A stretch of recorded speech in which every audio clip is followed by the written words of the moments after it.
नमस्कार। आज हम एक बड़े ही ख़ास मेहमान के साथ आपके बीच आए हैं। हमारे साथ हैं देवेंद्र जी, देवेंद्र यादव जी। पिछले लगभग 7 सालों से समाज के दबे कुचले, पिछड़े, वंचित तबके को जगाने का काम कर रहे हैं। उन्होंने एक बड़ा मिशन छेड़ रखा है, चला रखा है, जो देश में पश्चिम से लेकर के उत्तर, दक्षिण हर तरफ कम ज़्यादा फैल रहा है। लोग उनसे प्रभावित हैं और चाहते हैं जो एक जागरूकता जो उनके माध्यम से जा रही है उसमें तमाम रूढ़ियों के खिलाफ लगातार लोगों को अवेयर कर रहे हैं। तो हम आज ऐसे ही खास मेहमान से आपको रूबरू कराते हैं, उनका स्वागत करते हैं। धन्यवाद। तो देवेंद्र जी, आप जो मिशन चला रहे हैं इसके बारे में हमारे लोगों को कुछ बताइए कि जो शूद्र मिशन चल रहा है, या अगर वैसे कहो हम शूद्र हैं कि जो आप बात कर रहे हैं, इसके बारे में कुछ बताइए क्या है। देखिए, हमारे भारत देश में झूठ और सच के बीच की लड़ाई है जी। आप झूठ को भी अनंत सीमा तक फैला सकते हैं जी। और सच को भी अनंत सीमा तक फैला सकते हैं जी। आपके पास अगर झूठ का दर्शन है, झूठ का इतिहास है और झूठे संस्कार है, तो झूठी विरासत खड़ी हो जाती है जी। और आपके पास अगर सच का विचार है, सच का इतिहास है, सच का दर्शन है और सच का संस्कार है, तो सच्ची विरासत खड़ी हो जाती है। तो झूठी विरासत और सच्ची विरासत के बीच लड़ाई है। एक विरासत ये स्पष्ट हमारे दर्शकों को करिए कि झूठी विरासत और सच्ची विरासत का बैकग्राउंड क्या है। एक झूठ की अवधारणा बना दी गई कि हम ऊंचे हैं बाकी नीचे हैं। एक क्रमिक ऊंच नीच की एक व्यवस्था बनाई, थियरी है ये, और इस थियरी को प्रैक्टिकल में कन्वर्ट कर दिया गया। तो पूरे भारत में झूठ स्थापित हो गया। तो इसीलिए बाबा साहब अम्बेडकर ने अंग्रेजों से कहा कि आप भारत छोड़ के जा ही रहे हो तो जाते जाते एक संविधान बना दो। नहीं तो एक संविधान है जो कह रहा है रो भैंस चराओ, गडरिया भेड़ चराओ, धोबी कपड़ा धो, चमार चमड़े का काम करो, कुम्हार हो तो बर्तन बनाओ, नाव हो तो खाली दाढ़ी बनाओ और कुछ काम मत करो। तो उन्होंने कहा अंग्रेजों से कि आप भारत छोड़ के जा ही रहे हो तो जाते जाते संविधान बना दो। तो 389 सदस्यों का चयन होता है और 26 जनवरी 1950 को एक संविधान बनता है जो कह रहा है मानव मानव एक समान। फ्रीडम ऑफ व्यवसाय, यानी पहले आप भैंस चराते थे, भेड़ चराते थे, कपड़े धोते थे, चमड़े काम करते थे, मछली मारते थे या बर्तन बनाते थे, जो कुछ भी पहले आप काम करते थे वो चाहो तो छोड़ के तुम अभी MP बनो, MLA बनो, मुख्यमंत्री बनो, प्रधानमंत्री बनो, टीचर बनो, डॉक्टर बनो, शिक्षा का अधिकार लो, संपत्ति का अधिकार लो, वोट का अधिकार, तो सब कुछ लोकतंत्र ने दिया। तो ये धर्मतंत्र जो आजकल प्रचलित है, जो जिसको ऊंच नीच का धर्मतंत्र बना दिया गया है व्यवहारिक रूप से, उसके बीच की लड़ाई है और लोकतंत्र के बीच की लड़ाई। तो हम लोकतंत्र को इस्टेब्लिश कर रहे हैं प्रैक्टिकल करके। अगर वो घर घर भगवान पहुंचा रहे, कोई बात नहीं, हमारा भगवान से खिलाफ कुछ नहीं बोलना है भाई। आप स्वतंत्र है, संविधान सबको स्वतंत्रता की आजादी देता है। आप घर घर भगवान पहुंचाइए, हम घर घर महापुरुष पहुंचा रहे हैं। यही और कुछ नहीं कर रहे। महापुरुष की जब बात आती है तो किस तरह के महापुरुष, पॉलिटिकल या धार्मिक? नहीं, ये इसमें किसी भी पॉलिटिकल आदमी का हमने फोटो नहीं डाला। सारे लोग उन्हीं लोगों को फोटो डाला है जो कह रहे हैं मानव मानव एक समान, जो सामाजिक मूवमेंट चलाए हैं। अगर सामाजिक मूवमेंट कोई नहीं चलाया है तो उसका हमने फोटो नहीं डाला। ये हम दर्शकों को अपने दिखा रहे हैं। इनमें देखिए जिन महापुरुषों की बात कर रहे हैं देवेंद्र, जिसमें संत कबीर, सम्राट अशोक, संत रैदास, गुरु नानक, गुरु घासीदास, नारायण गुरु, पेरियार रामास्वामी, बिरसा मुंडा, साहू जी महाराज, बाबा साहब अम्बेडकर, मान्यवर कांसीराम, शहीद भगत सिंह, फातिमा शेख, सावित्रीबाई फुले, ज्योतिबा फुले, शिवाजी महाराज, संत गाडगे बाबा, रामस्वरूप वर्मा, जगदेव कुशवाहा, ललाई सिंह यादव, BP मंडल, संत राम BA, गोयनका गुरु जी, सर छोटू राम, फूलन देवी। ये है जिन महापुरुषों की बात कर रहे हैं डॉक्टर देवेंद्र जी।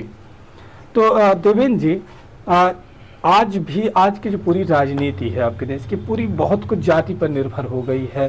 और ऐसे में जिन लोगों को आप बात कर रहे हैं, जो शूद्र समाज की जो बात कर रहे हैं, जो धार्मिक तौर पर शूद्र समाज, वो भी बहुत विखंडित सा है। तो इसके पीछे क्या वजह है? क्योंकि वो विखंडित इसलिए है कि वो भी झूठ की व्यवस्था में चला गया है। झूठ की व्यवस्था जाने का मतलब वो क्रमिक ऊंच नीच को मानता है।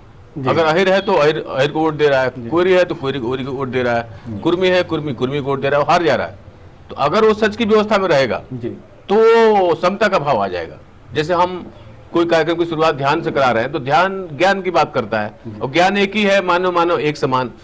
तो हमारी पहचान समण हो जाएगी। समण का मतलब समतावादी लोग, मेहनती लोग, सबको समान समझने वाले लोग। हम तो ये नहीं कह रहे हैं ना कि किसी ब्राह्मण का आप हक अधिकार छीन लो, भाई जितना % है उतना ले लो।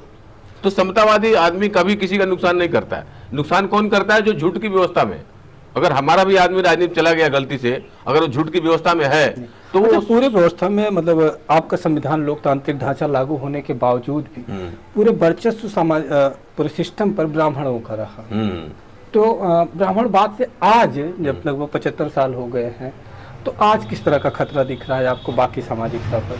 नहीं, खतरा नहीं, अभी समाज अवेयर हो चुका है और जो लोग चाहते हैं कि संविधान खत्म हो जाए, संविधान खत्म हो नहीं पाएगा। अगर संविधान खत्म कर देंगे तो इस देश में क्रांति हो जाएगी, मतलब 99 या 100% क्रांति होगी, क्योंकि ये संविधान ही हमको ऊपर उठाया है। तो जो संविधान लोगों को अब धीरे धीरे मालूम पड़ रहा है कि संविधान की वजह से हम ऊपर गए हैं, तो संविधान बचाने के लिए पूरा देश खड़ा हो गया। जैसे कि भी संसदीय चुनाव चल रहा है, ऐसे में खास तौर पे जो इंडिया गठबंधन बना है, वो लोग लगातार बात कर रहे हैं, राहुल गांधी हो या अखिलेश यादव हो, लगातार बात कर रहे हैं कि ये लड़ाई संविधान बचाने की लड़ाई है। बिल्कुल बिल्कुल। तो संविधान का जो खतरा दिख रहा है, या वो लोग जो देख रहे हैं, वो भी खासतौर पर जातीय स्ट्रक्चर के आधार पर वो भी देख रहे हैं, और जातीय स्ट्रक्चर के आधार पर आप भी देख रहे हैं। दूसरी तरफ आप ये कह रहे हैं कि अगर संविधान पर कोई हमला हुआ तो क्रांति हो जाएगी, तो क्या उस क्रांति को आप लोग रोक लेना चाहते हैं कि क्रांति ना हो, बदलाव ना हो, या पार्टियां रोकना चाहती? ये पार्टियां जो कर रही है ऊपर ऊपर कर रही है, संविधान बचाने के लिए आंदोलन कर रहे हैं, लेकिन हम जमीन पे काम कर रहे हैं। वो अगर झूठ जमीन पे फैलाया है तो हम जमीन पे ये काम कर रहे हैं, महापुरुष पहुंचा रहे हैं। ये महापुरुष घर में जब रहेगा तो हर आदमी बोलेगा भाई ये महापुरुष ने काम किया। ये तो कह रहा है मानो मानो एक समान, तो हमारा चरित्र जो है ऊंच नीच का नहीं, भेदभाव का नहीं रह जाएगा, समतावादी हो जाएगा। पूरा भारत एक सोने की चिड़िया बन जाएगा जो पहले था। तो वो चिड़िया लाने के लिए हम ग्राउंड पे काम कर रहे हैं। तो व्यवस्था को कहाँ लेके जाना चाहते हैं कि समाज आपका जो पहुंचे, अंततः एक कोई लक्ष्य आपने रखा होगा कि आप जिस तरह का आप समाज निर्मित करना चाहते हो, लक्ष्य समाज कैसा होगा? समाज तो ऑटोमेटिक सम्राट अशोक के तरफ, भारत की तरफ जा रहा है। हम समतावादी थे, सम्राट अशोक समतावादी थे, भारत सोने की चिड़िया था, उनके राज खत्म हुआ, उनकी पीढ़ी को खत्म कर दिया गया, उनका खून खराबा हुआ और लोग झूठे लोगों ने इस देश में कब्जा कर लिया। तो झूठे लोग कब्जा करने की वजह से क्या हुआ, लोग जाति पाति बांटने की वजह से क्या हुआ, झूठे लोग इस देश में राज करने लगे, और जो सच्चे लोग थे बेचारे वो जाति में बंट करके जितना नीच कर दिया उतना आज भी दबे हुए हैं।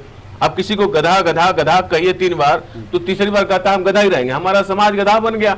तो वो चीज इतिहास से मालूम पड़ती है कि हम गधा थे नहीं, हमारा तो सब कुछ बनाया हुआ है, हम तो इस देश के राजा थे। जिस समाज की आप बात करते हैं, दलित पिछड़े, ये भी आज भी अगर आप मंदिरों में देखेंगे तो सब ज्यादा संख्या इन्हीं की मिलती है, तो सब ज्यादा धर्मावलंबी तो यही है, सब ज्यादा चढ़ावा यही समाज चढ़ा रहा है। हाँ, तो उसी समाज को हम कह रहे हैं भाई, उस जब तुम हिंदू हो तो हिंदू में तुम शुद्ध रहो।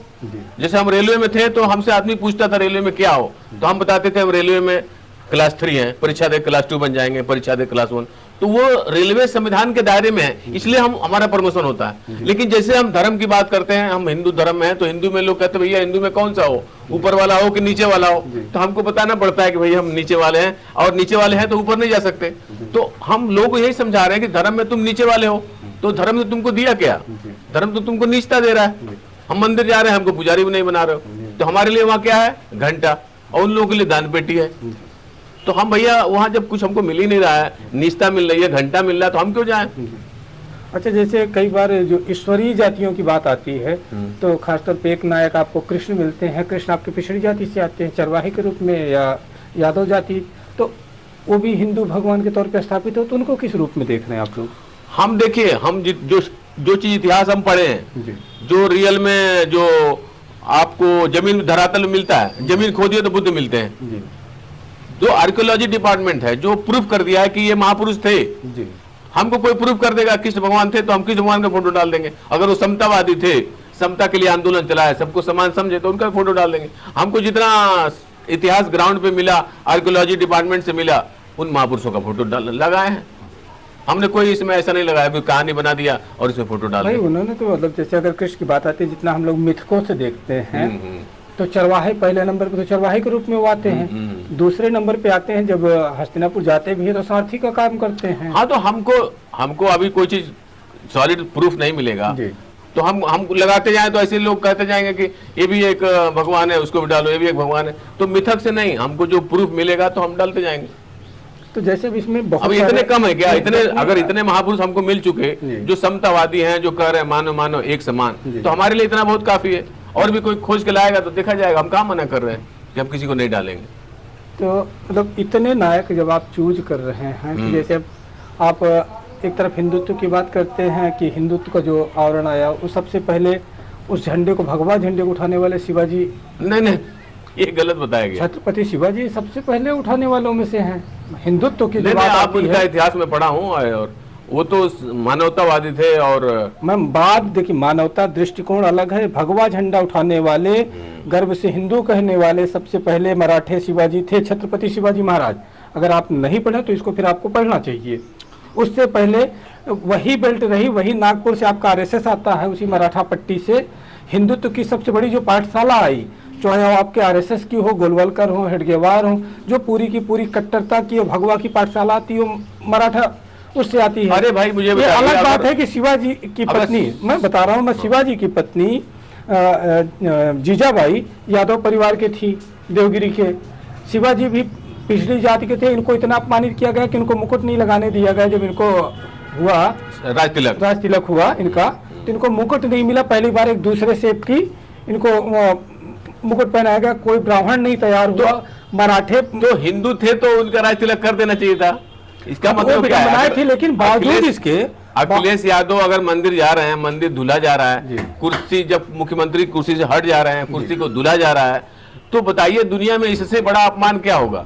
तो जो धर्म आपको अपमानित करता है उस धर्म में जाने की जरूरत क्या है? हम कह रहे हैं वहाँ कचरा है, वहाँ जाओगे कचरा लग जाएगा, तो हम क्यों जाएंगे? हम तो वही समाज को बता रहे हैं भैया उधर मत जाओ, उधर जाओगे तो तुम्हारा धुलाई हो जाएगी, तुमको मुकुट नहीं पहनने दिया जाएगा। तो हमको जहाँ सम्मान नहीं मिलता हम क्यों जाएं? हमारे पास इतनी बड़ी हमारे पास विरासत है, हमारा सारी दुनिया कर रही है, बुद्ध की धरती से हम आए हैं। तो क्या जो आपके समर्थक होंगे, क्या आप उनको हिंदू धर्म से अलग ले जाना चाह रहे हैं? भाई हिंदू धर्म अगर समतावादी है तो रहो वहाँ पे। अगर क्या मतलब आपको तो स्पष्ट होगा ना कि हमें तो दिख रहा है, हमें तो हम दिख रहा है ना कि हमारा समाज झूठ में फंसा हुआ है, तो हम उसको कह रहे हैं भैया तुम सच की तरफ आ जाओ, और सच की तरफ नहीं आओगे, तुमको वहाँ अच्छा लग रहा है तो वही रहो। हम तो आपको समझा के गए, तो हम आपका हाथ नहीं पकड़े हैं ना, तुम हमारे तरफ आ जाओ। हम तो स्वतंत्र, संविधान स्वतंत्रता की बात करता है, तो हम आपको स्वतंत्र छोड़ दिए हैं कि आपको अगर भगवान अच्छा लगता है भगवान रखो, आपको महापुरुष लगता है तो महापुरुष रखो। हमारे साथ बातचीत की देवेंद्र यादव जी ने।